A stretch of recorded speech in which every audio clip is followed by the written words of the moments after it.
దేవుని యొక్క వాక్యాన్ని చదువుకుందాం. పరిశుద్ధ గ్రంథము నుండి మత్తయి సువార్త 6వ అధ్యాయము 13వ వచనాన్ని చదువుకుందాం. మమ్మును శోధనలోనికి తేక దుష్టుని నుండి మమ్మును తప్పించుము. దయచేసి తలవంచండి, ప్రార్థించుకుందాం. ప్రేమ నమ్మకము కలిగినటువంటి మా ప్రియ పరలోకపు తండ్రి, మీ పరిశుద్ధమైన పవిత్రమైన నామాన్ని బట్టి మీకు వందనాలు స్తోత్రాలు సమర్పించుకొనుచున్నాం. గడిచిన పునరుద్ధాన దినము నుండి ఈ పునరుద్ధాన దినము వరకు మమ్మల్ని అందరినీ మీ సజీవమైన రెక్కల సన్నిధిలో కాచి దాచి భద్రపరిచి మీ పవిత్రమైనటువంటి మందిర ప్రవేశ భాగ్యాన్ని మా జీవితాలలో మీరు అనుగ్రహించిన మీ కృపను బట్టి సన్నుతిస్తూ ఉన్నాం. ప్రభువా, ఈ దినాన్ని మీరు తోడుకుని వచ్చిన ప్రతి బిడ్డను బట్టి మీకు కృతజ్ఞతాస్తుతులు చెల్లిస్తూ ఉన్నాం. ప్రభువా, మా పాటల ద్వారా మా ఆరాధన ద్వారా మీరు మహిమ పొందుకోవటానికి ఇష్టపడి ప్రతి బిడ్డను కూడా మీరు సాధనాలుగా వాడుకొనినటువంటి రీతిని బట్టి మిమ్మల్ని సన్నుతిస్తూ ఉన్నాం. ప్రభువా, ఈ సమయంలో నీ దీనదాసునైనటువంటి నేను మీ వాక్యాన్ని చేతపుచ్చుకుని దానిని ప్రకటించాలని యోచిస్తూ ఉండగా మీ యొక్క సహాయమును మాకు అనుగ్రహింపజేసి మేలైనటువంటి విషయాలను మాకు బయలుపరిచి మీ వాక్యం ద్వారా మేము పొందుకోదగిన ప్రతి ఆశీర్వాదాన్ని మీరు మాకు అనుగ్రహింపజేసి మా జీవితాల ద్వారా మీరు మాత్రమే మహిమ పొందమని ఈ ప్రార్థన మా ప్రభువారైనటువంటి యేసుక్రీస్తు వారి ఉన్నతమైన శ్రేష్టమైన నామమున అడిగి స్తుతించి బ్రతిమలాడి వేడుకొనుచున్నాము మా పరమ తండ్రి, ఆమేన్. ఈ రోజున మనము చదువుకున్నటువంటి లేఖన భాగములో నుండి మనము ధ్యానించుకోబోయేటువంటి అంశం ఏంటనగా deliverance from the evil one. దుష్టుని నుండి తప్పించుము, మమ్మును తప్పించుము అనేటువంటి సత్యం మీద ఈ దినాన్ని దేవుని యొక్క వాక్యాన్ని ధ్యానం చేసుకుందాం. దీనిలో నుండి 3 ప్రాముఖ్యమైనటువంటి విషయాలను ఈ ఉదయకాలపు వేళలో మీ ఎదుట నేను ఉంచాలని ఆశపడతా ఉన్నాను. మొట్టమొదటిది, apprehended the reality of spiritual warfare. ఆధ్యాత్మిక యుద్ధం యొక్క వాస్తవికతను గ్రహించండి. ఆధ్యాత్మిక యుద్ధం యొక్క వాస్తవికతను గ్రహించండి అనేటువంటి విషయాన్ని మొదటిగా మనం ఆలోచన చేయబోతున్నాం. రెండవదిగా, admit our deficiency in dealing with temptation. శోధనలను ఎదుర్కోవటములో మన లోపాన్ని అంగీకరించండి. శోధనలను ఎదుర్కోవటములో మన లోపాలను అంగీకరించండి అనే విషయాన్ని రెండవదిగా మనం ఆలోచన చేయబోతున్నాం. మూడవదిగా, ఆస్క్ ఫర్ డెలివరెన్స్. విడుదల కొరకు అడుగుము అనే విషయాన్ని మూడవదిగా మనము ఆలోచన చేయబోతున్నాం. ప్రియులారా, గడిచిన కొన్ని వారాల నుండి యేసు ప్రభువారు తన శిష్యులకు నేర్పించినటువంటి ప్రార్థనలో ఉన్న అనేక విషయాలను మనము నేర్చుకుంటూ వస్తూ ఉన్నాం. ఈ ధారావాహికలో 9వ వర్తమానాన్ని ఈరోజు మనము వినటానికి ఆయత్తపడుతూ ఉన్నాం. ప్రియులారా, ఈ యొక్క ప్రార్థనలో 3 దైవ సంబంధమైన విన్నపాలు, 3 మానవ సంబంధమైనటువంటి విన్నపాలను మనం ఆలోచన చేస్తూ ఉన్నాం. ప్రియులారా, ఉదయం దగ్గర నుండి రాత్రి వరకు ప్రపంచవ్యాప్తంగా అనేక మంది ప్రార్థనలు చేస్తూ ఉన్నారు. ముస్లింలు 5 సార్లు, యూదులు 3 సార్లు. అవసరాన్ని బట్టి రకరకాల మనుషులు రకరకాల సమయాల్లో వారు ప్రార్థన చేస్తూ ఉన్నారు. ప్రార్థన చేసే వాళ్ళందరూ కూడా కోరుకునేది ఏంటంటే మా ప్రార్థన పరలోకములో అంగీకరించబడాలి, మా ప్రార్థనకు జవాబు రావాలని ప్రపంచంలో ప్రార్థించే ప్రతి ఒక్కరూ కోరుకుంటున్నారు. కానీ ప్రభు ప్రార్థన నేర్పించటానికి ముందు మీ ప్రార్థన పరలోకములో అంగీకరించబడాలనంటే 3 విషయాలు తప్పక పాటించాలని చెప్పారు. అందులో ఒకటి, మీరు ప్రార్థన చేసేటప్పుడు వేషధారణ ప్రార్థన చేయొద్దు అని ప్రభువు చెప్పారు. ప్రియులారా, అందరూ ప్రార్థన చేస్తున్నారు కనుక నేను ప్రార్థన చేస్తాను అని వేషధార ప్రార్థన ఎవరైతే చేస్తారో వారి యొక్క ప్రార్థన పరలోకమందు అంగీకరించబడదు అనే విషయాన్ని మనమందరము కూడా గమనించాలి. రెండవది, మీరు ప్రార్థన చేసినప్పుడు మీ ప్రార్థన రహస్యమందున్న మీ తండ్రికే తెలిసేటట్లు ప్రార్థన చేయాలి. అనగా జనమందరూ నన్ను ప్రార్థనా పరుడు అనుకుంటారని ప్రతి చోట ప్రార్థన చేయకూడదు.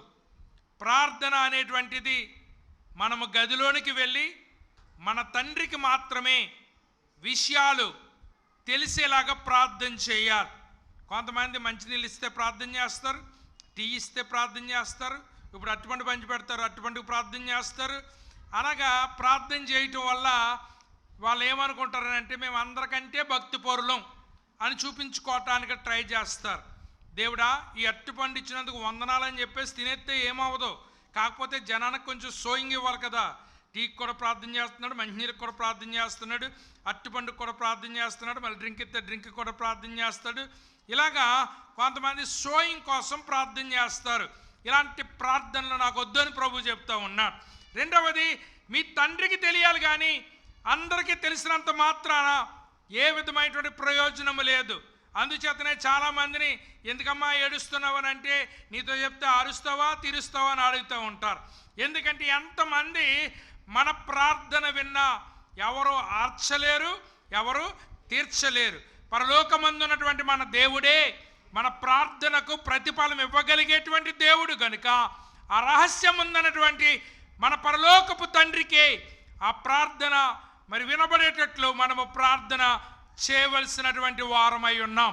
మూడవదిగా, ప్రభు ప్రార్థన నేర్పించడానికి చెప్పినటువంటి దానికి ముందుగా ఆయన చెప్పినటువంటి విషయం ఏంటనగా ప్రార్థన చేసేటప్పుడు ఒకే విషయాన్ని 10 సార్లు చెప్పొద్దు అని అన్నాడు.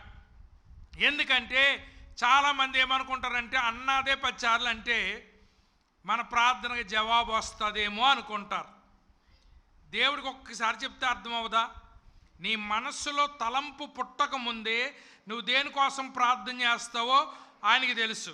నువ్వు అడగక ముందే నువ్వేం అడుగుతావో ఆయనకి తెలుసు. అలాంటిది 100 సార్లు ఒకే వచనాన్ని, ఒకే మాటను అన్యులు ఉచ్చరించినటువంటి రీతిగా ఒకే విషయాన్ని 10 సార్లు చెప్తే దేవుడు విని జవాబిస్తాడేమో అని 10 సార్లు మనం ఉచ్చరించకూడదు.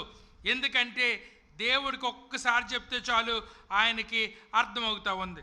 చూడండి, క్లాసులో పాఠాలు వినేవాళ్ళు జాగ్రత్తగా వింటే ఒకసారి వింటే అర్థమవుతుంది.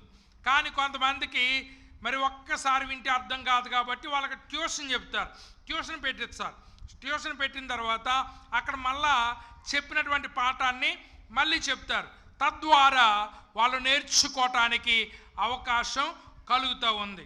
కనుక 2 సార్లు, అంతేగాని ఇన్నిసార్లు రిపీటెడ్గా దేవుడికి చెప్పినంత మాత్రాన ఏ విధమైనటువంటి ప్రయోజనం ఉండదు. కనుక మీరు ఒక్కసారి మీ ప్రార్థనలో మీ అవసరత చెబితే సరిపోతుందని దేవుని యొక్క వాక్యము మనకి తెలియజేస్తూ ఉంది. మనం ప్రార్థన చేసినప్పుడు మనకు 3 జవాబులు వస్తాయి. 3 ఏదో ఒక జవాబు వస్తుంది. అందులో ప్రార్థన చేసేటప్పుడు దేవుడు ఏమంటాడో తెలుసా? ఎస్, నేను ఇస్తున్నాను, నీకు అనుగ్రహిస్తున్నాను అని చెప్తాడు. అది ప్రార్థనకు మొదటి జవాబు. రెండవది, నువ్వు అడిగావు కానీ నేనివ్వను అని జవాబు చెప్తాడు. అది ప్రార్థనకి జవాబే. మూడవది, నువ్వు ప్రార్థన చేసావు, ప్రార్థన చేసినప్పుడు దేవుడు మూడవ జవాబు ఇస్తాడు. అదేంటనగా, కొంచెం సేపు వెయిట్ చేయి, కొంతకాలం వెయిట్ చేయి. ఎవరమ్మా మాట్లాడుతున్నారో తీసుకొని బయటికి. మనం ప్రార్థన చేసేటప్పుడు ఈ మూడింటిలో ఏదో ఒక జవాబు వస్తుంది. అడిగిన వెంటనే ఇచ్చేసినంత మాత్రాన మనం మంచోళం కాదు. అడిగిన వెంటనే వద్దన్న మూలంగా మనం చెడ్డోళము కూడా కాదు. అడిగిన తర్వాత దేవుడు ఎదురు చూడమని చెప్పినంత మాత్రాన మనము నీతిమంతులం కాకుండా పోలేదు. దేవుడు మన జీవితాలకు ఏది ఎప్పుడు మంచిదో అది ఇవ్వటానికి ఆయన సమయాన్ని తీసుకుంటాడు. ఆయన ఏ టైంలో ఏది ఇచ్చినా దాన్ని మనం స్వీకరించడానికి సిద్ధపడి ఉండాలి అనేటువంటి విషయాన్ని నేను మీకు జ్ఞాపకం చేస్తూ ఉన్నాను.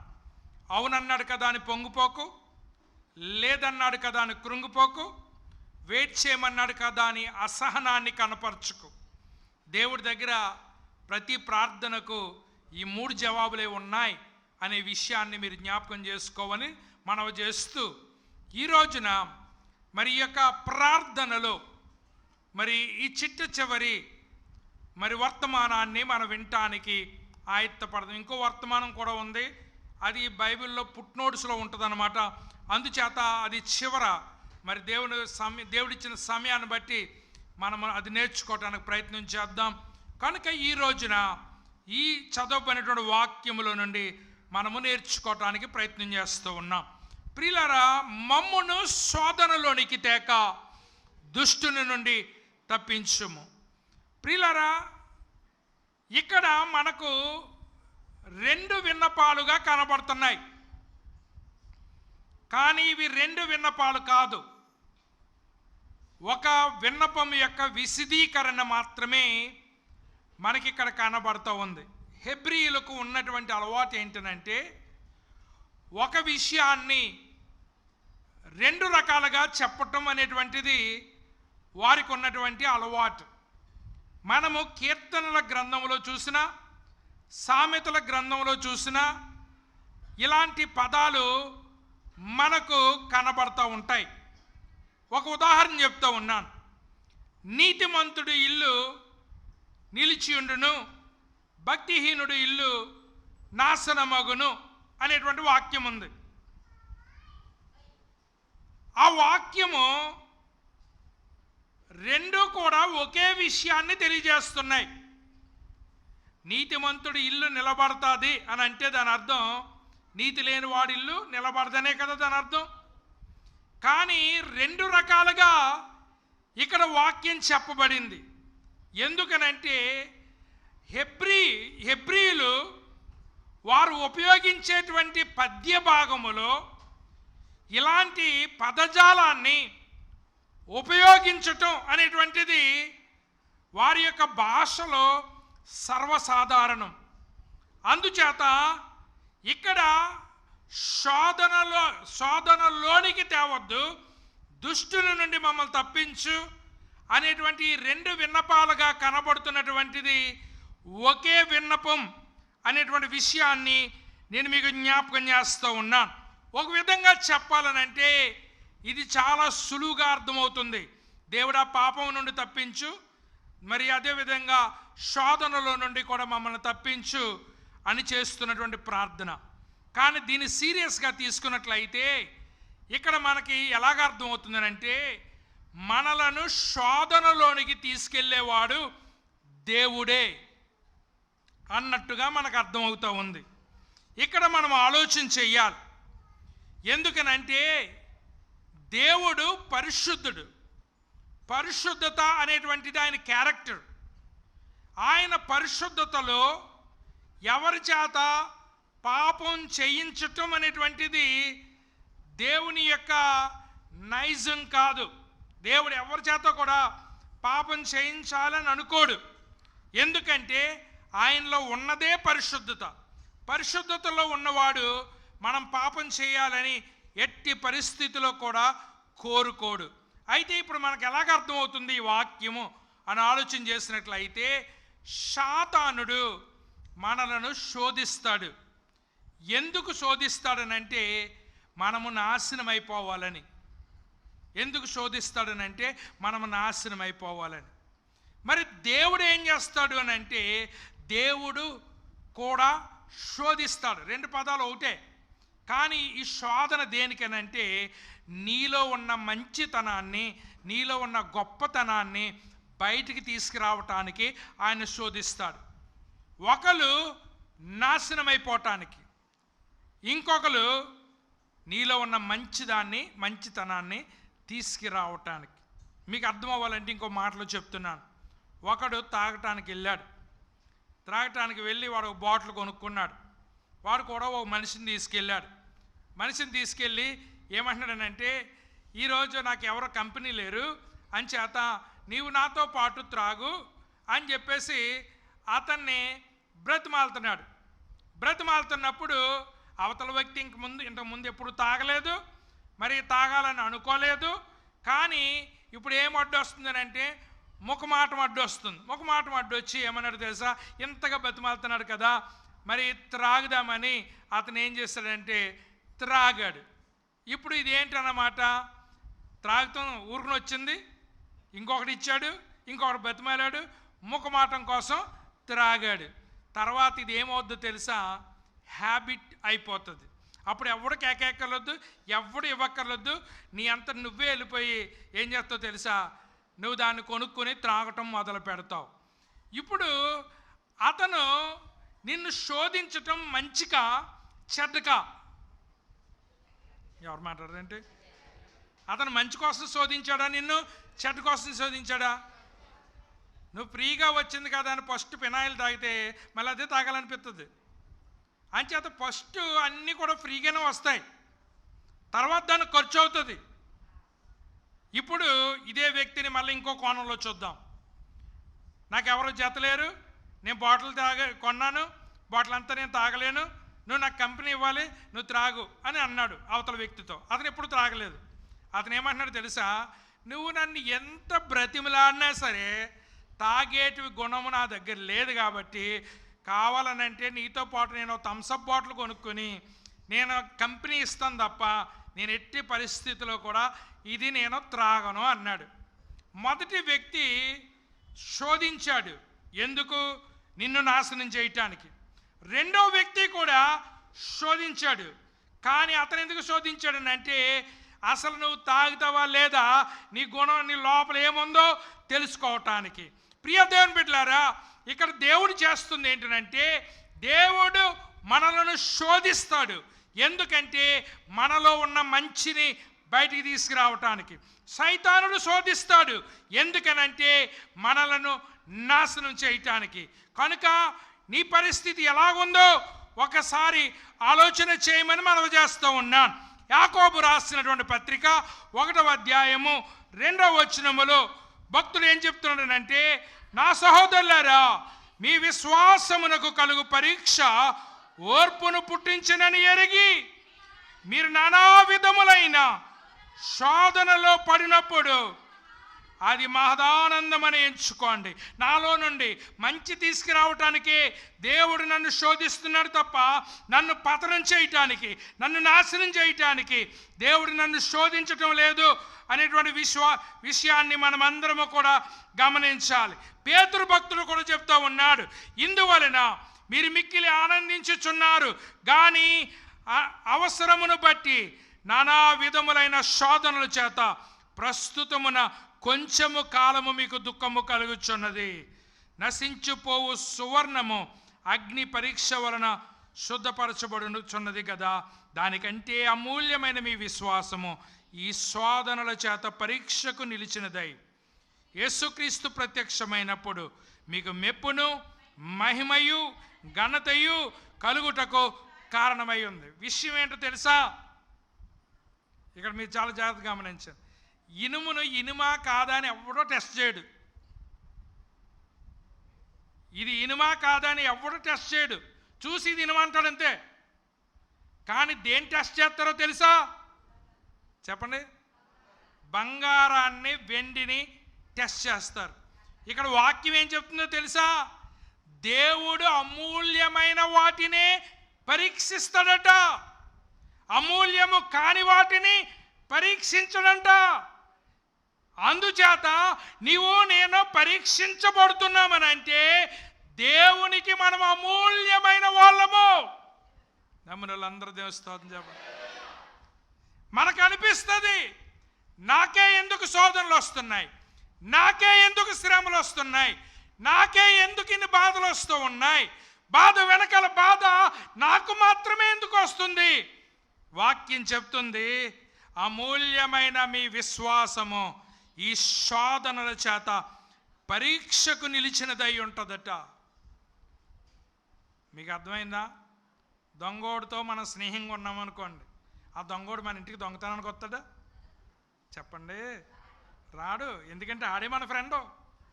ఆడే మన ఫ్రెండ్ అయితే మన ఇంటికి దొంగతనానికి ఎందుకు వస్తాడు?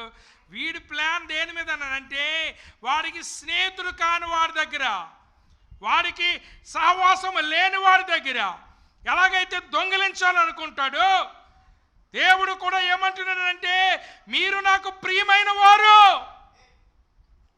మీరు నాకు అమూల్యమైన వాళ్ళు, అందుచేత మీ విశ్వాసమును నేను పరీక్షిస్తున్నానని చెప్తూ ఉన్నాడు. విశ్వాసము పరీక్షకు గురైన తరువాత అది నిలబడితే మీకు మెప్పును, మహిమయు, ఘనతయును దేవుడు కలగజేస్తానంటూ ఉన్నాడు.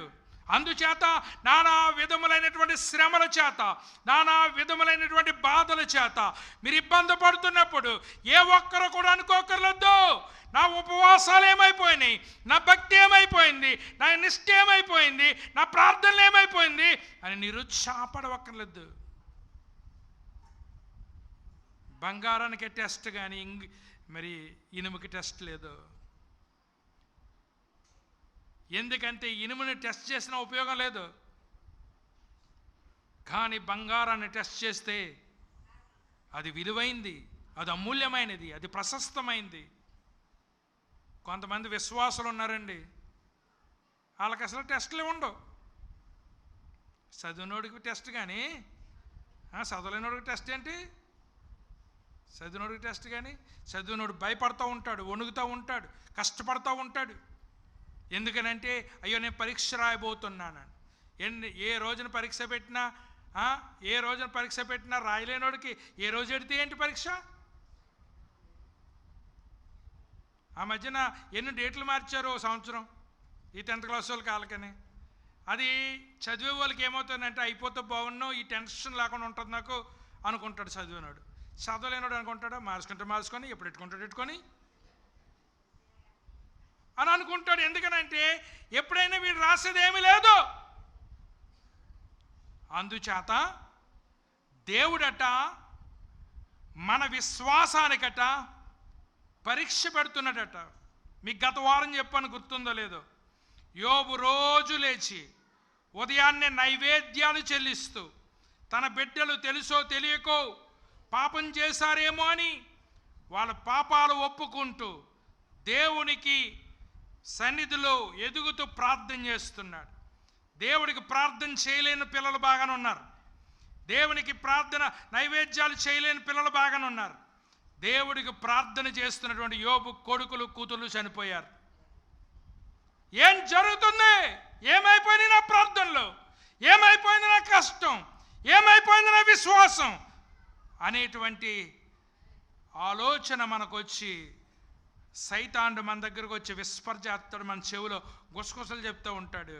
ప్రార్థన చేసావు అయిపోయింది నీ బడాయి, ఉపవాసం చేసావు అయిపోయింది నీ బడాయి అని సైతానుడు మన చెవిలో అంటూ ఉన్నప్పుడు నిజమే కదా, ఇన్ని రోజులు ఉపవాసం ఉన్నాను కదా, ఇన్ని రోజులు ప్రార్థన చేస్తున్నాను కదా, ఇన్ని రోజులు నేను దేవుని మీద ఆధారపడాను కదా. ఇలాంటి సమయాలలోనే మనము బలంగా నిలబడాలి. అది దేవుని యొక్క ఉద్దేశమై ఉన్నది. శోధన సహించువాడు ధన్యుడు, అతడు శోధనకు నిలిచిన వాడై ప్రభువు తన్ను ప్రేమించి వారికి వాగ్దానము చేసిన జీవ కిరీటము పొందును. ఎవరైతే శోధనకు నిలబడతారో, ఎవరైతే శోధనను జయిస్తారో దేవుడు వారికి ఏమిస్తానంటున్నాడనంటే జీవ కిరీటాన్ని ఇస్తాను అంటున్నాడు. ఎవరైనా శోధించబడి పాపంలో పడిపోతే దేవుడే నన్ను పాపంలో పడేశాడు, దేవుడే ఈ పాపం నా చేత చేయించాడు అని ఎవరు కూడా దేవుణ్ణి అంటానికి వీల్లేదు. ఎందుచేతనంటే దేవుడికి నా జీవితంలో నాకు ఏది ప్రాముఖ్యమో అదే చేస్తాడు తప్ప ఇంకొకటి కాదు. ఇక్కడ మీరు గమనించండి, ఏంటి గమనించాలనంటే 3 వాక్యాలు మీరు తీసుకుని రెడీగా ఉంచుకోండి. మొట్టమొదటిది మత్తయి 4:1, రెండవది లూకా 4:1, మూడవది మార్కు 1:12. ఈ 3 వాక్యాలు కూడా ఒకే విషయాన్ని విభిన్నమైన రీతిలో చెప్పబడింది. మొట్టమొదట మత్తయి 1:4, అప్పుడు యేసు అపవాది చేత శోధించబడుటకు ఆత్మ వలన, ఇక్కడ ఏమని రాయబడిందనండి, యేసయ్య అంట అపవాది చేత శోధించబడటానికట దేవుని ఆత్మ చేత, పరిశుద్ధాత్మ చేత ఏం చేయబడ్డాడట, కొనిపోబడేను అని రాయబడ్డది. కొనిపోబడేను, ఆ మాట నోట్ చేసుకోండి.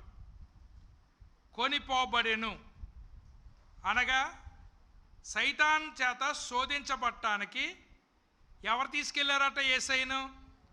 పరిశుద్ధాత్ముడు తీసుకెళ్ళాడట. పరిశుద్ధాత్ముడు యేసయ్యను అపవాది దగ్గరికి శోధించటానికి కొనిపోబడెను. మార్కు 1:12.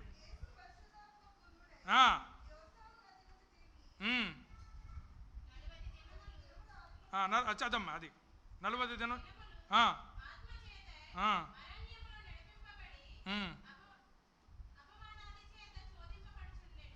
ఇక్కడ చూడండి, ఫస్ట్ ఏమని రాయబడి ఉంది, కొనిపోబడి. మార్కు సువార్తలో ఏమనుంది, నడిపింపబడి. లూకా 4:1.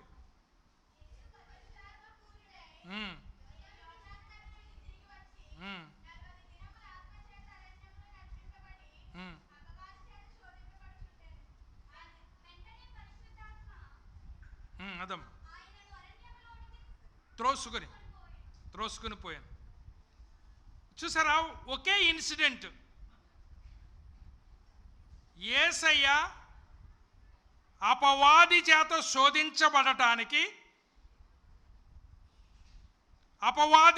శోధించబడటానికి పరిశుద్ధాత్మ చేత నడిపించబడుతున్నాడు. ఒక చోట కొనిపోబడిను, ఒక చోట నడిపింపబడిను, ఇంకో చోట త్రోసుకుని పోబడెను. ఈ 3 మాటలు మీరు ఇంకోసారి చెప్తాను. ఈ 3 మాటలు ఏమన్నది అంటే, జరిగేది జరగకుండా ఎవ్వరూ ఆపలేరు. నేను స్తోత్రం చెల్లిందాం. జరిగేది జరగకుండా, ఒకడు రోడ్డు మీదకి వెళ్ళాడు, స్పీడ్గా లారీ వచ్చాడు, మీద ఎక్కేసింది.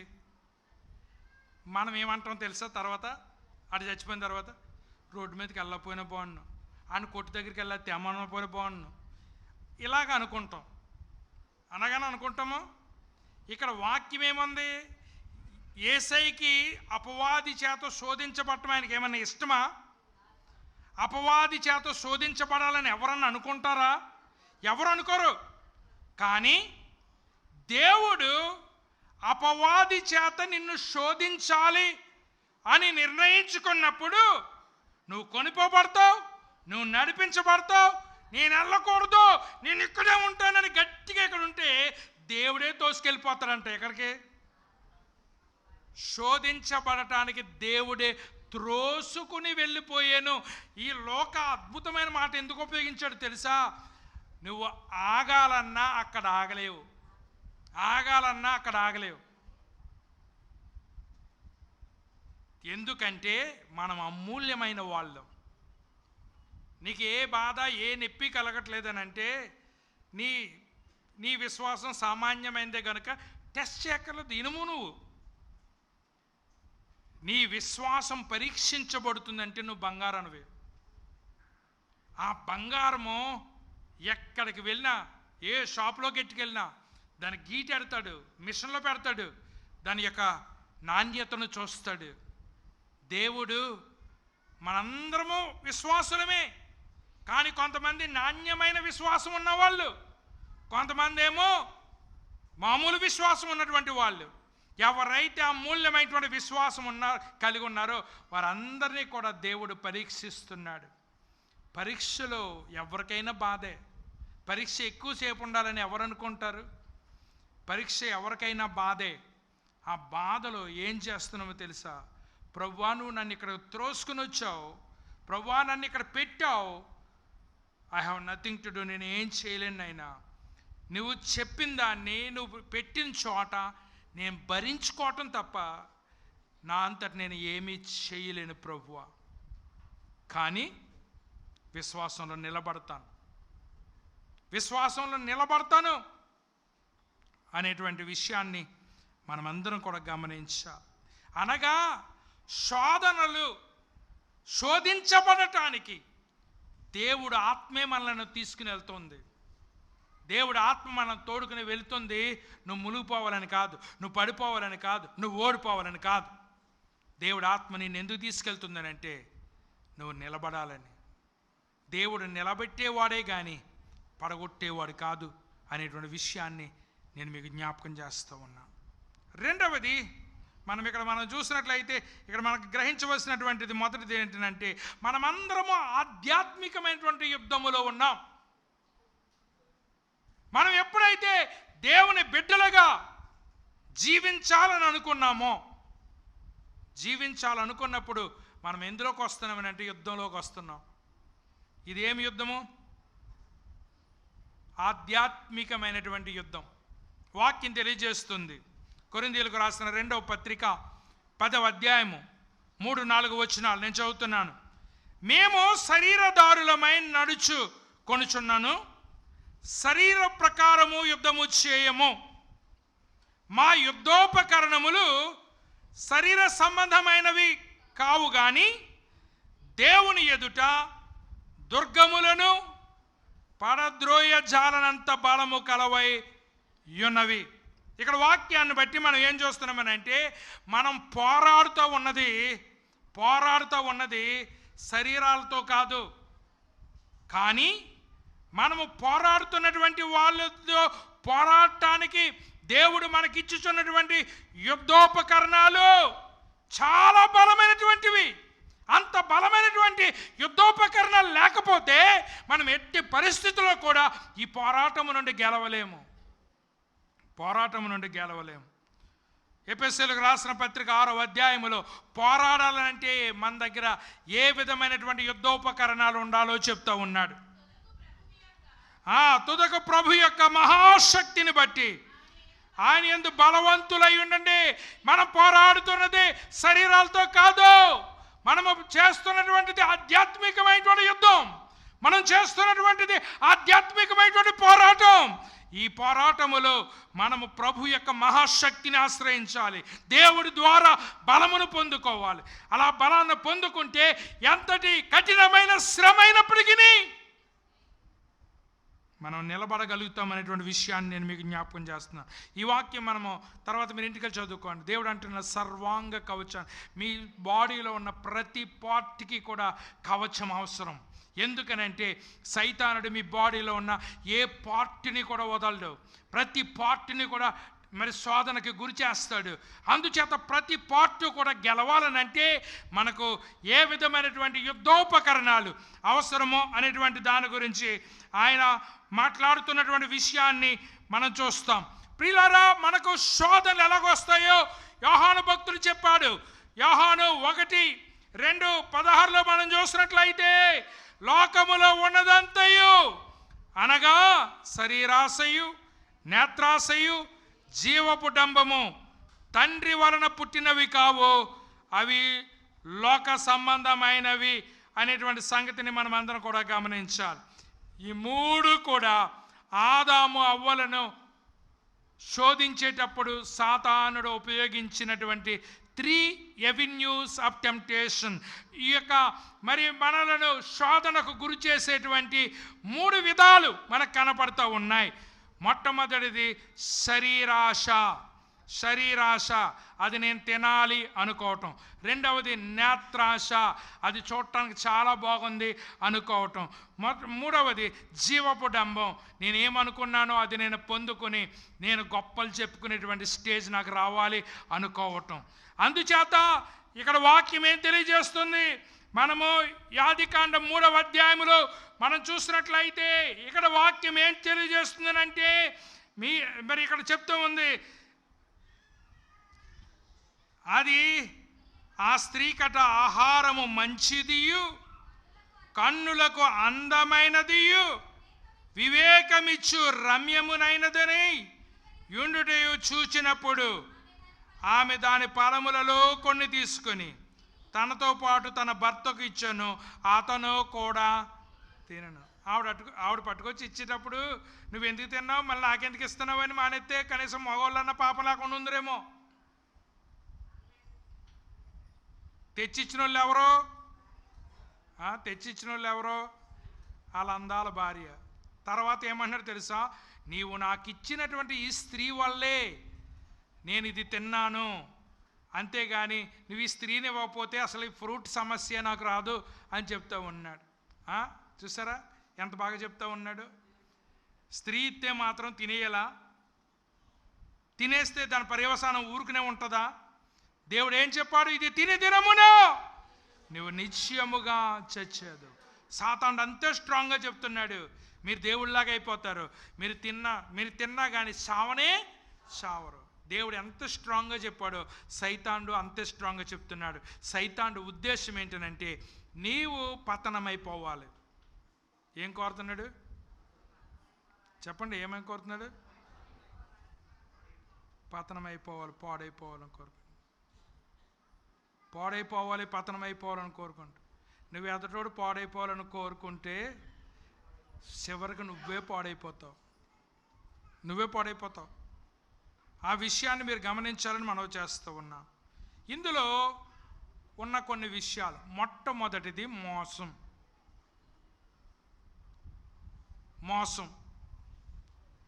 మోసం ఎలా ఉంటుందని అంటే వినటానికి చాలా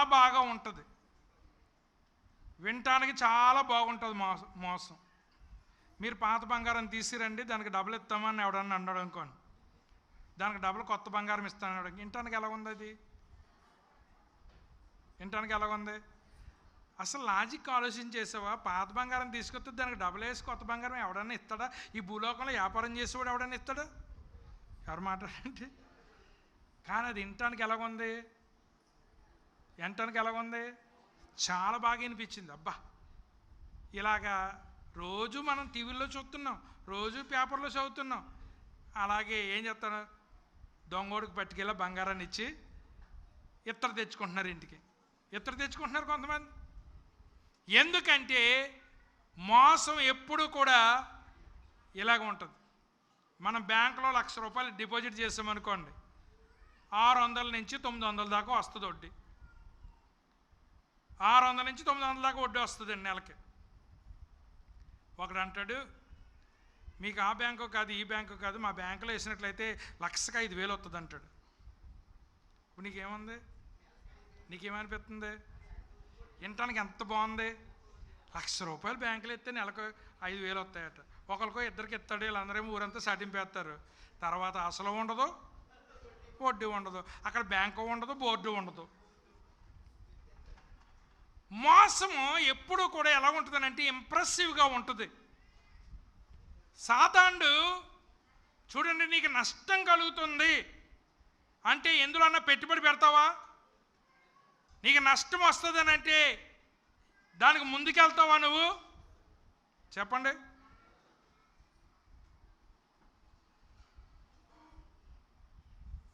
నష్టం వచ్చినా కూడా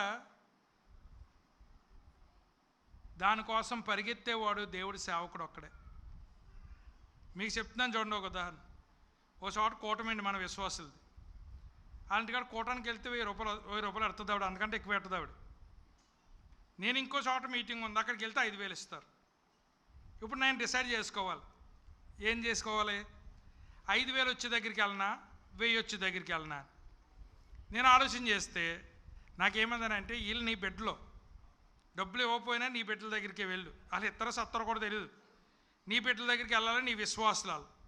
నేను 5000 వచ్చే కాడికి మానేసి ఏం చేసింది తెలుసా? అది గ్యారంటీడ్ 5000. ఇక్కడ 500 వస్తుందో 1000 వస్తుందో కూడా తెలియదు, అసలు ఇతర ఎవరు కూడా తెలియదు. ఎందుకంటే కొన్ని కోటాలకి నేను డబ్బులు ఇచ్చి పంపించినవి కూడా ఉన్నాయి. అంటే మన ఊర్లో కాదులేండి, మన సంఘస్థులు కొంతమంది అలా ఉన్నారు. అప్పుడు ఏమైంది తెలుసా? నాకు 2 ఆప్షన్లు ఉన్నాయి, 5000 దగ్గరికి వెళ్ళాలా, 1000 రూపాయల దగ్గరికి వెళ్ళాలా. నేను 5000 వదిలేసుకుని 1000 దగ్గరికి వచ్చాను. ఇదేం వ్యాపారం అంటారు చెప్పండి? ఇదేం వ్యాపారం? నష్టంతో కూడిన వ్యాపారం ఇది. కానీ దేవుడి సేవకుడు అలా చెయ్యాలి తప్పదు. ఎంచేతనంటే కొంతమంది యొక్క బిహేవియర్ అలాగ ఉంటుంది. కానీ ఒక బిడ్డ నా బిడ్డ అనుకున్నప్పుడు కష్టమైన నష్టమైన వాళ్ళ కోసం చేసేది. అందుచేత ఈ లోకంలో ఎవ్వడూ కూడా తనకు నష్టం వస్తుంది అని తెలిస్తే ఇన్వెస్ట్మెంట్ చేయడు. కానీ తనకు నష్టపోతున్నానని తెలిసి కూడా తన ప్రాణాన్ని, తన డబ్బును, తన సమయాన్ని కేటాయించేవాడు దేవుడు సేవకుడు మాత్రమే. నా కోడలు గుడి మానేసి ఇంటికాడ ఉంటానంటే మేము ఉంచొద్దాం. నా దేవుడి పైన నేను వస్తానన్న మూల ఈరోజు నష్టంలా కనపడుతుంది. కానీ దేవుడు మనకి ఎప్పుడు అన్యాయం చేయడు. దేవుడు పరీక్షిస్తున్నాడు, దీనిలో నువ్వు నిలబడతావా లేదా అని. ఎంతోమంది వచ్చి ఆదరించారు. మీ మంచి తలంపును బట్టి దేవుని స్తుతిస్తూ ఉన్నా. ఎందుకనంటే సైతానుడు మోసం చేస్తాడు కానీ దేవుడు ఎప్పుడు మోసం చేయడు. ఎందుకంటే మనం ఎక్కువ దేన్ని ప్రేమిస్తామో దేవుడు అదే కోరుకుంటాడు. అబ్రహాం దగ్గరకు వచ్చి అంటున్నాడు, నీవు ప్రేమించుచున్న నీ కుమారుణ్ణి నాకు దహన బలిగా ఇమ్మని. అసలు అబ్రహాం ప్రేమించకుండా పట్టించుకోకుండా ఉంటే దేవుడు పట్టించుకోపోదుడు అన్నమాట. ఇప్పుడు దేవుడికి ఏమనిపిస్తుంది అంటే, నువ్వు నాకంటే నీ కొడుకునే ఎక్కువ ప్రేమిస్తున్నావు అనిపించేసింది. ఎవరికి? దేవుడికి అనిపించేసి ఇప్పుడు ఆయన అనేటప్పుడు నొక్కి చెప్తున్నాడు ఏమని తెలుసా? నీవు ప్రేమించుచున్నా నీ కొడుకు నాకు దహన బలిగా కావాలి. ఇప్పుడు టెస్ట్ ఏంటి? టెస్ట్ నువ్వు దేవుడిని ఎక్కువ ప్రేమిస్తున్నావా, నీ కొడుకుని ఎక్కువ ప్రేమిస్తున్నావా? టెస్ట్. ప్రభువా, ఇది నీ చిత్తం అయితే, నా కొడుకుని తీసుకోవటం నీ చిత్తం అయితే, నీకంటే నాకు ఎవ్వరు ఎక్కువ కాదు నాయనా. నువ్వు ఎక్కడిమ్మంటే అక్కడ, నువ్వెప్పుడు ఇమ్మంటే అప్పుడు, నువ్వు ఎలాగిమ్మంటే అలాగే నా కొడుకుని ఇచ్చేస్తాను ప్రభువా. ఆ మాట ఎంత భయంకరంగా ఉంటుందని అంటే అనిపించినట్టు తెలుస్తుంది. నాన్న, నిప్పు మనతో ఉంది, కట్టెలు మనతో ఉన్నాయి, వధించటానికి పశువేది నాయనా అని అడుగుతున్నాడు. గుండెలు పిండేసేటువంటి బాధ. నా కొడుకా, నిన్నే బలివ్వబోతున్నాను. గుండెల్లో నుంచి పెళ్ళుగుతున్నటువంటి దుఃఖం దాన్ని దిగమింగుకుని అంటున్నాడు, యెహోవాయీరే, యెహోవాయే చూచువాడు, ఆయనే ఇస్తాడు. నా కొడుకుని నేను చేతులారా చంపను, కానీ దేవుడు అడిగితే చంపుతాను, అది దేవునికి ఇష్టమైతే చంపుతాను. గుండెల్లో నుంచి పైకి వస్తున్నటువంటి దుఃఖాన్ని ఆపుకుని దేవుడే చూచుకుంటాడన్నాడు. ఎంత గొప్ప దేవుడనంటే, అబ్రహాం ఏమి నమ్మాడనంటే, తలను ముండెమును వేరు చేసేసిన మరలా రెండింటినీ కలిపేసిన కొడుకును బ్రతికించగలిగేటువంటి గొప్ప దేవుడు నా దేవుడు అని నమ్మాడు. నమ్మిన వాళ్ళందరూ దేవుని స్తోత్రం చెప్పండి. అంత గొప్ప దేవుణ్ణి మనము కలిగి ఉన్నాం. మనం ఏదైతే ఎక్కువ ప్రేమిస్తామో దేవుడు దాన్నే కోరుకుంటాడు. అయినప్పటికీ ప్రభువా, ఇది నీకు మహిమ తెచ్చేదైతే, ఇది నీకు కావలసింది అయినట్లయితే దాన్ని నేను త్యాగం చేయటానికి, నేను ఇచ్చేయటానికి నేను ఇష్టపడుతున్నాను అన్నవాడే దైవ సేవకు పనిచేస్తాడు. అన్నవాడే దేవుని యొక్క సేవకు పనిచేస్తాడు. మోసం, సైతానుడు గాడు మోసం. రెండవది ఆనందం. మనకేమనిపిస్తుందంటే ఇది నాకు తిన్నట్లయితే ఐఎమ్ వెరీ హ్యాపీ, నేను చాలా ఆనందంగా ఉంటాను. ప్రియులారా, మనం తిన్నాయన్నీ మనకు ఆనందాన్ని కలిగించు, మనకున్నాయన్నీ మనకు ఆనందం కలిగించు. సైతానుడు ఏంటంటే అది తింటే నీకు ఆనందంగా ఉంటుంది, అది నువ్వు పొందుకుని ఉన్నట్లయితే నీకు ఆనందంగా ఉంటుందని సైతానుడు చెప్తాడు. కానీ అది వచ్చిన తర్వాత తెలుస్తుంది నీకు ఆనందం ఉండదని. మూడవది, ఆల్రెడీ నీలో కోరిక ఉంది, ఆ కోరికను వాడు ప్రేరేపిస్తూ ఉంటాడు. ఎందుకనంటే సైతానుడు ఉత్పుణ్యానికి ఏమొచ్చేయలేదు. ఈవిడంటే ఖాళీగా ఉన్నప్పుడు ఆ ఫ్రూట్ వంకే చూస్తుందంటండి. ఫ్రూట్ వంకే చూస్తుందని అంటే దాని అర్థం ఏంటి? నిషేధించబడినటువంటి ఫలం అంట చాలా టేస్టీగా ఉంటుందట. ఏది వద్దంటే అది చేయటానికి అదే చేయటానికి మనం ప్రేరేపించబడతా ఉంటామంట. వద్దమ్మా అది మంచిది కాదు, అది చేయకూడదని అంటే రెచ్చిపోయి మరీ చేస్తాం. ఇప్పుడు మనకు ప్లగ్లు అలాంటివి వస్తున్నాయి అంటే అండి, దాన్ని ఏదో పెన్నెట్టుకుని ఎట్టి దాంట్లో పెడితేనే కానీ చెయ్యాలకుండా ఉన్నాయి. మా చిన్నప్పుడు అలా కాదు, దాంట్లో పెట్టి ఇలా కింద వేయాలి స్విచ్, దాన్ని ఇలాగా పాత స్విచ్లు. నాకు ఒకసారి చెప్పారు, ఒరే దాని జోలికి వాళ్ళకు కరెంటు కొడుతుందని. ఇలా ఎవరు లేనప్పుడు ట్రై చేద్దామని అని ఏం చేశాను అనుకుంటున్నారు? ఇలా ఎవరు లేనప్పుడు అట్టుకెళ్ళి తీగట్టుకెళ్ళి స్విచ్ చేశాను, డబేలు మంచి కింద గడిపోయాను. ఏం జరిగిందని పరిగెట్టుకుని వచ్చారు. వచ్చిన తర్వాత అప్పుడు చెప్పాను, మరి దాంట్లో పెట్టొద్దన్నమా, పెట్టి చూసావా అన్న. ఇంకా నేను ఆ రోజు బ్రతికాను. కొంతమంది చచ్చిపోతారు. ఎందుకనంటే మనిషికి ఏది ఇష్టం అనుకుంటున్నారు? ఏది వద్దంటామో అదే చేయటం అనేటువంటిది మానవుని యొక్క నైజం. క్రైస్తవుల్లో ఏం మర్చిపోతున్నారని అంటే, అయ్యో నాకు ఇది తగదు, ఇది నా పరిస్థితి కాదు అనేటువంటి పరిస్థితి ఎవరు కూడా కలిగి లేనటువంటి పరిస్థితిగా మనకు కనపడుతూ ఉంది. అందుచేత డెలిబ్రేషన్ కావాలనే చేస్తున్నారు, తెలియక కాదు. అయ్యో తెలియక తినేసాను అంటాను కుదరదు. ఈవిడ వెళ్ళి ఉద్దేశపూర్వకంగానే పండు తీసుకుంది, ఉద్దేశపూర్వకంగానే తింది, ఉద్దేశపూర్వకంగానే భర్తకి ఇచ్చింది. దేర్ ఈజ్ ఎ డెలిబ్రేషన్, అంతేగాని ఎవరో తెలియక చేసినటువంటిది కాదు. చివరికి ఏంటో తెలుసా? నువ్వు గెలుస్తాను అనుకున్నావు, నువ్వు గొప్పదాన్ని అయిపోతానన్నావు అనుకున్నావు, చివరికి నువ్వేమైపోయావు తెలుసా? ఓడిపోయావు. సైతానుడు మోసం చేశాడు. దేవుని ఎదుట నువ్వు ధైర్యంగా నిలబడి ఉండవలసినటువంటి వాడు. ఈరోజు నువ్వు ఎలా ఉన్నావో తెలుసా? దేవుని ఎదుట నుండి దాక్కునేటువంటి స్టేజ్కి వెళ్ళిపోయావు. రోజు ఆదాము ఎదురొచ్చేవాడంట, దేవునితో మాట్లాడేవాడట, సంధ్యావేళ దేవుడితో నడిచేవాడట. ఈ రోజున ఏం చేస్తున్నాడో తెలుసా? చెట్టు చాటుకు వెళ్ళి దాక్కుంటున్నాడు, ఓడిపోయాడు. ఆదామా నువ్వెక్కడా? నేను దిగంబరునై ఉన్నానని నాకు తెలిసిపోయింది. నేను తినొద్దన్నటువంటి ఫలాన్ని నువ్వు తిన్నావా? నువ్వేం చేసావు తెలుసా? దేవుడితో నడిచే కెపాసిటీ ఉన్నటువంటి నీవు దేవుడు ముఖాన్ని చూడలేనటువంటి స్టేజ్కి వెళ్ళిపోయావు. కారణం ఏంటంటే నువ్వు సత్క్రియ చేసిన ఎడల నువ్వు ఈ పని చేయవలసిన అవసరత లేనేలేదు.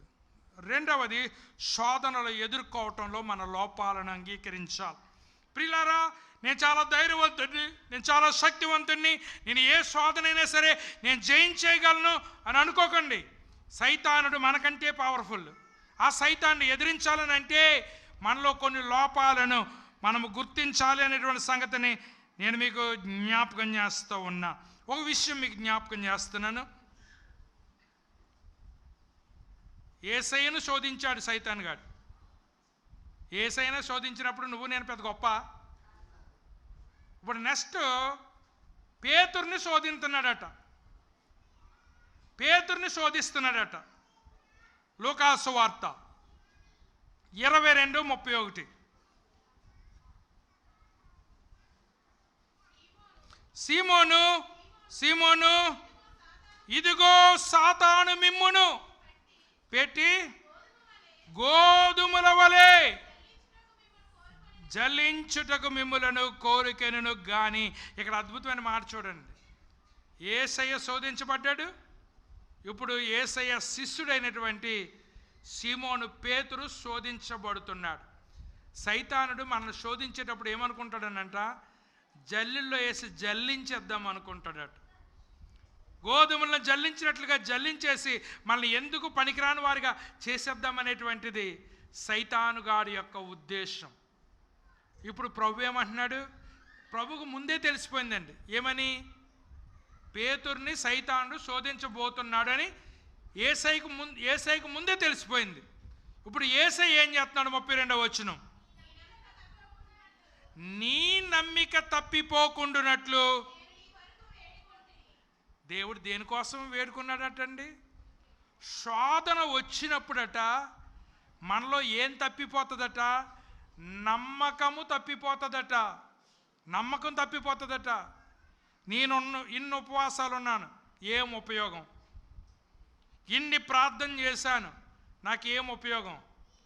బలాదూరుగా తిరిగినోడి పనే బాగుంది, అన్యాయంగా ప్రవర్తించేవాడి పనే బాగుంది, తాగుబోతోడి పనే బాగుంది, తిరిగిపోతోడి పనే బాగుంది, వాళ్ళ జీవితాలే బాగున్నాయి, వాళ్ళు అనుకున్నది జరుగుతుంది, నేను అనుకున్నది జరగట్లేదు అని మనకేమనిపిస్తుంది అంటే మనలో ఉన్న నమ్మకం పోతుందంట. సైతానుడు మనల్ని శోధించినప్పుడు మనలో ఉన్న నమ్మకం పోతుందట. అందుచేత యేసుప్రభు వారు దేనికోసం ప్రార్థన చేశారట? నీలో ఉన్న నమ్మకము తప్పిపోకూడదని నేను ప్రార్థన చేశాను, నేను వేడుకున్నాను అంటున్నాడు. ఎన్ని కష్టాలు వచ్చినా, ఎన్ని ఇబ్బందులు వచ్చినా విశ్వాసాన్ని కాపాడుకోవటం చాలా ప్రాముఖ్యం. గుర్తుపెట్టుకోండి. అపోస్తలుడైన పౌలు చనిపోవటానికి ముందు అంటున్నాడు, మంచి పోరాటము పోరాడి తిని నా పరుగు కడముట్టించి తిని. అందరు చెప్పాలి ఈ మాట. ఏం కాపాడుకున్నాడంట? నా విశ్వాసమును కాపాడుకుంటుని. యేసయ్య దేనికోసం ప్రార్థన చేశారట?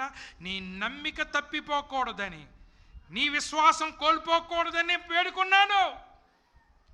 ఏదైనా కాపాడుకోవటం సులువే కానీ విశ్వాసం కాపాడుకోవటం చాలా కష్టం.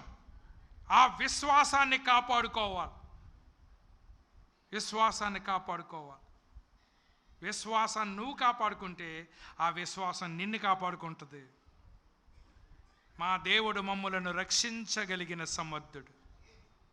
ఒకవేళ ఆయన మమ్మల్ని రక్షించకపోయినా అగ్నికి హావుతైపోతామే కానీ మేము వేరొక దేవతకు ప్రతిమకు మేము నమస్కారము. విశ్వాసంతో ఉండు. ఆ విశ్వాసమే నిన్ను ఏం చేస్తుందనంటే కాపాడుతుంది. ప్రియులారా, ఇక్కడ మీరు గమనించవలసిన విషయం ఏంటంటే శోధనలు వచ్చినప్పుడు వాటంతటికి అవే ఆటోమేటిక్గా పోతాయనుకోకండి. మనం కూడా ప్రయత్నం చేయాలి. ప్రయత్నం చేసినప్పుడే ఆ శోధనలు వెళ్తాయి. 3 విషయాలు చెప్తున్నాను. మొట్టమొదటిది దుష్టుని యొక్క నేత్రం. పాముకి కూరల్లో విషం ఉంటుంది, తేలికి చెప్పండి తోక, దాన్ని ఏమంటారు? తొండంలో ఉంటుంది విషం. మనిషికి తల దగ్గర నుంచి కాలు దాకా విషమే. తల దగ్గర నుంచి కాలు దాకా విషం. పైకి అలా మాట్లాడతారు అంతేగాని లోపలంతా విషం. అయితే ప్రియులారా, ఒక విషయం గమనించండి. నీ విషంతో ఎదలోని చంపుదాం అనుకుంటున్నావు కానీ నీ విషంతో నువ్వే చచ్చిపోతావు. దేవస్థానం చదువు అమ్మా పట్టుకోండి. నీ విషం నిన్నే నాశనం చేస్తుంది. అందుచేత కొంతమంది కళ్ళు దుష్ట కళ్ళు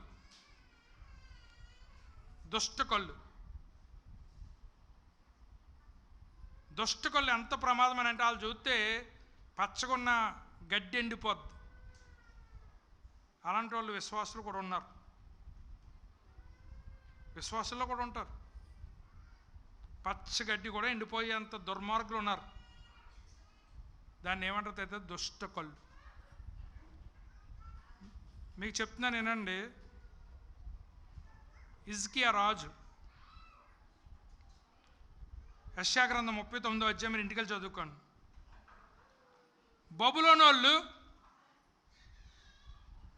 బబులోను వాళ్ళ రాజ్యం నుండి కొంతమంది వచ్చారు. రాజు కొంట్లో బాగలేదంట, రాజు బాగుపడ్డాడట. రాజు క్షేమ సమాచారం తెలుసుకుని రాజు కానుకలు ఇద్దామని బబులోను నుంచి వచ్చారు. బబులోనులోంచి వస్తే ఈ రాజు ఏం చేశారంటే, ఆరోగ్యం బాగుపడిపోయింది, బంగారాన్ని, వెండిని, విలువైన ఆభరణాలను వీళ్ళకి చూపించాడు. ఎవరికి చూపించాడు? బబులోను నుంచి వచ్చినటువంటి వాళ్ళకు చూపించాడు. వీళ్ళ కళ్ళు ఏం కళ్ళు అనుకుంటున్నారు? ఏంది ఎత్తుతున్నా? ఎయ్యి ఏం కళ్ళు? దుష్ట కళ్ళు. గబగబా యెషయా వచ్చి, బబులోను నుంచి వాళ్ళు వచ్చారు కదా, నువ్వేం చేసావు అని అడిగాడు. ఏం చేసావు అడిగానంటే, వెండి, బంగారము, ఆహారం అన్నీ కూడా ఏది దాచుకోకుండా అన్నీ చూపించేశాను అన్నాడు. అయ్యో, ఎంత పని చేసావు! నీ దగ్గర ఒక్కటి కూడా లేకుండా వాళ్ళు తీసుకెళ్ళిపోతారు. నీ దగ్గర ఒక్కటి కూడా లేకుండా, అక్కలారా, అమ్మలక్కలారా, మీరు చీరలు చూపించండి. ఎవరన్నా వస్తే మీకు ఈ పని పాట ఏమీ లేకపోతే ఏమంటే తెలుసా, లోనకరా చీరలు కొనుక్కున్నాను చూపిస్తాను అని తీసుకెళ్ళి ఈ చీరలు ముచ్చట.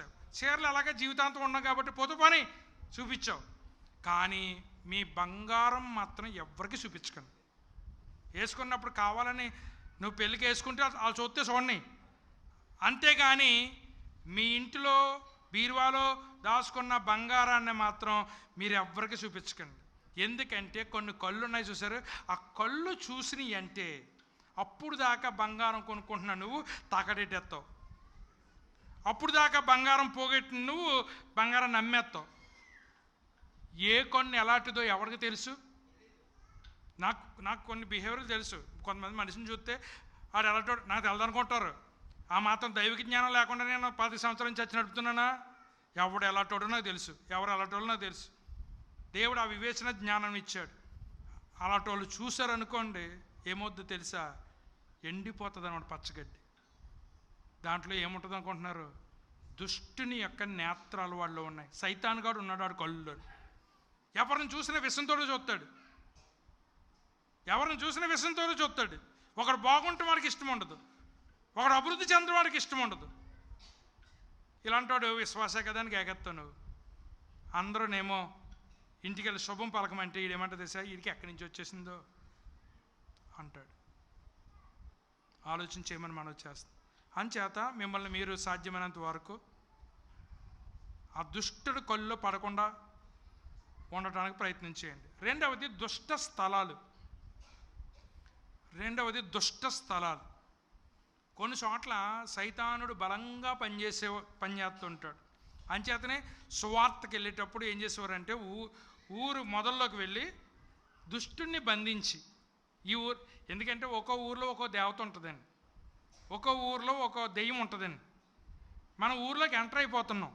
ఎంటర్ అయ్యేటప్పుడు ఆ ఊరు ఎంట్రన్స్లో ఆగి, ఈ ఊరిలో ఏ దెయ్యాలైతే ఉన్నాయో మా కార్యము జరిగించేంత వరకు వాటిని బంధించు ప్రభువా అని దుష్టుణ్ణి బంధించి అప్పుడు మన సువార్తకు వెళ్ళాలి. ఎందుకనంటే ఒక్కో చోట ఒక్కో దెయ్యం పాతికిపోయి ఉంటుంది. కొన్ని శాపగ్రస్తమైన కుటుంబాలు, ఒకవేళ భౌతికంగా బిల్డింగులు ఉండొచ్చు, లేకపోతే అయ్యి ఉండొచ్చు, ఇవి ఉండొచ్చు. కొన్ని కుటుంబాలు శాపగ్రస్తమైన కుటుంబాలు ఉంటాయి. మీకు ఇంతకు ముందు చెప్పాను, వెనక యూట్యూబ్లోకి వెళ్ళి చూడండి. ఏంటంటే జనరేషనల్ కర్సెస్, పూర్వం నుండి శాపంతో వస్తూ ఉంటారు వాళ్ళు. అటువంటి వాళ్ళు చాలా డేంజర్. అందుచేత మనము కొన్ని స్థలాలకి వెళ్ళకూడదు. అంచేతని దేవుడు ఎవరైనా మనం పిలుస్తారు, ఎవరైనా పలానా చోట ప్రసంగం రండి అని, ఎవరు పెడితే వాళ్ళ దగ్గరికి కళ్ళు మూసుకుని వెళ్ళిపోకూడదు. ప్రభువా నీ చిత్తమా, నన్ను వెళ్ళమంటావా అని అడిగి వెళ్ళాలి. అంతేగాని ఎవరు పిలిస్తే వాళ్ళ దగ్గరికి వెళ్ళిపోకూడదు. కొన్ని వాటికి మనం అవసరం లేదు, కొన్ని చోట్లకి మనం వెళ్ళక్కర్లా. కానీ నువ్వేంటి పిలుత్తం పాపం పరిగెట్టేద్దాం అనుకుంటావు ప్రతిదానికి. కానీ నువ్వు అక్కడికి వెళ్ళటం దేవుని చిత్తం కాదు. ఆ విషయం మీరు గమనించాలి. మూడవది దుష్టతంత్రం. నిన్ను ఇరికించటానికి ఏం చేస్తారనుకుంటున్నావు? నిన్ను అందులో ఇరికించాలని ఏం చేస్తూ ఉంటారు? వాళ్ళు మ్యాప్ వేస్తూ ఉంటారు నిన్ను అందులో ఇరికిందామని. నేను దొంగ పెళ్ళిళ్ళు చేస్తే పెళ్ళికి 20,000 ఇస్తారండి. ఇంటికాడ మా ఇంటికాడ రోల్ పనిలో కూర్చొని బోల్డ్ దొంగ పెళ్ళిళ్ళు చేస్తే నాకు బోల్డ్ డబ్బు వచ్చేది ఇంటికి. నేను ఇంతవరకు ఎవరు దొంగ పెళ్ళిళ్ళే చేయలేదు, చెయ్యను కూడా. ఎందుకంటే అది లీగల్గా ఉండాలి, పక్కాగా ఉంటేనే నేను చేస్తాను పెళ్ళి. లేకపోతే రాజమండ్రి ఎందుకు పంపిస్తాము? వారి దగ్గరికి వీటి దగ్గరికి ఎందుకు పంపిస్తాము? ఆ దొంగ పెళ్ళిళ్ళు చేయవలసిన కర్మ నాకేంటి? ఆలోచన చేయమని మనం చేస్తాం. బోల్డ్ అంతమంది ఫోన్లు చేసి, అయ్యగారు పెళ్లి కొడుకుని పెళ్లి కూతురిని మీ దగ్గర తీసుకొస్తాం, పెళ్లి చేస్తే 20,000 ఇస్తామన్నాయి. నేను ఇంకొకటి దగ్గర పంపించాను కానీ నేను చేయలేదు. ఎందుకో తెలుసా? అది నాకు అవసరం లేదు. ఉచ్చది ఉచ్చు. అందరూ దాంట్లో ఇరుక్కుంటే మనం జీవితాంతం కోర్టు చుట్టూ తిరగాలి. అంచేత అది పద్ధతి ప్రకారంగా ఉంటేనే మనం చేస్తాం. పద్ధతి ప్రకారం లేకపోతే మేము చేయము, లేకపోతే ఇది పద్ధతి అని చెప్తాం. అంతేగాని నేను ఎదురెళ్ళిపోయి మీ ఇద్దరు ప్రేమించుకున్నారా రండి పెళ్లి చేస్తాను, నేను వెళ్ళను, నాకు అవసరం లేదు. మీకు అర్థమవుతలేదు? దీన్ని సంవత్సరానికి సేవ చేస్తాను, డబ్బులు ప్రేమించేవాడు ఎలా ఉంటాడో, డబ్బులు ప్రేమించేవాడు ఎలా ఉంటాడో మీకు అర్థమవట్లేదా? దుష్టుని యొక్క తంత్రాలు ట్రై చేస్తూ ఉంటాయి. మనం ఆ తంత్రాల్లో పడిపోకుండా జాగ్రత్తగా ఉండాలి. దేవుడిని విడుదల కొరకు అడగండి. ఏంటో విడుదల? పోరాడు. మనకు టైం లేదు, మన టైం అయిపోతుంది. రెండవది, దేవుణ్ణి అనుసరించు. ఎందుకంటే ఫైటింగ్ చేయకపోతే ఎక్కడ బాగుంటే అక్కడ ఉండిపోదాం. మనం కుక్కను కొడితేనే కదా పోద్ది అక్కడి నుంచి. లేకపోతే మీ ఇంటికాడ చాలా బాగుందని టైల్స్ మీద పడుకుంటుంది కదా వచ్చి. నువ్వు పోరాడు, బయటకు పంపించేయి. రెండవది, అనుసరించు, దేవుని యొక్క వాక్యాన్ని అనుసరించు. మూడవది, ఒక్కోసారి నువ్వు అక్కడి నుంచి తప్పుకోవాలి, నువ్వు అక్కడి నుంచి పారిపోవాలి. యవనేచ్ఛలను వీరు పారిపోమంటున్నాడు, విగ్రహారాధన నుండి పారిపోమంటున్నాడు. అక్కడి నుంచి నువ్వు తప్పించుకోవాలి. అది దేవుని చిత్తం కాదు. మూడవది, పోషించు. దేంతో పోషించు? దేవుని యొక్క వాక్యంతో నిన్ను నువ్వు పోషించుకో. తద్వారా నువ్వు ఎదిరించగలుగుతావు, నువ్వు జయించగలుగుతావు. అందుచేతని మీరందరూ కూడా గమనించి, భక్తుడైనటువంటి దావీదు చెప్తూ ఉన్నాడు, నేను పాపం చేయటానికి నేను పరిగెత్తుతున్నప్పుడు నీ వాక్యము నాకు అడ్డుగా వచ్చుచున్నది. నీ వాక్యము నా హృదయంలో నేను దాచుకున్నాను, తద్వారా నేను పాపం చేయకుండా నిమిత్తము అని చెప్తూ ఉన్నాడు. అందుచేత మనకు స్పిరిచువల్ ప్రొటెక్షన్, ఆధ్యాత్మికమైనటువంటి కవరింగ్ అనేటువంటిది చాలా ప్రాముఖ్యం. మరి స్పిరిచువల్ విక్టరీ, ఆధ్యాత్మికమైనటువంటి విజయం మనకు చాలా ప్రాముఖ్యం. అందుచేతనే ప్రార్థనలు చేయాలి.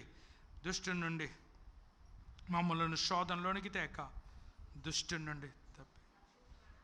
నువ్వు కట్టుకున్న రచ్చరేకు నేను దుష్టి నుంచి తప్పించలేదు, నువ్వు కట్టుకున్న తాడు నిన్ను దుష్టి నుండి తప్పించలేదు. దేవుడు ఆత్మ మాత్రమే నిన్ను తప్పించగలదు. అందుచేత దేవుని సహాయము కొరకు ప్రార్థన చేసి ఆయన్ను వేడుకుందాం. ఆయనే తుదకు జయమును అనుగ్రహించేటువంటి దేవుడవు. కొంతకాలము శ్రమ కలిగిన, కొంతకాలము కన్నీరు కలిగిన దేవుడు విజయాన్ని దేవుడు మనకు అనుగ్రహించేటువంటి దేవుడుగా ప్రభుగా ఉన్నాడు. ఆ వాక్యం ద్వారా దేవుడు మిమ్మల్ని బలపరిచి దుష్టుని నుండి తప్పించుకునేటువంటి కృప మీ అందరికీ అనుగ్రహించునుగాక. దయతో తల వంచండి, ప్రార్థించుకుందాం.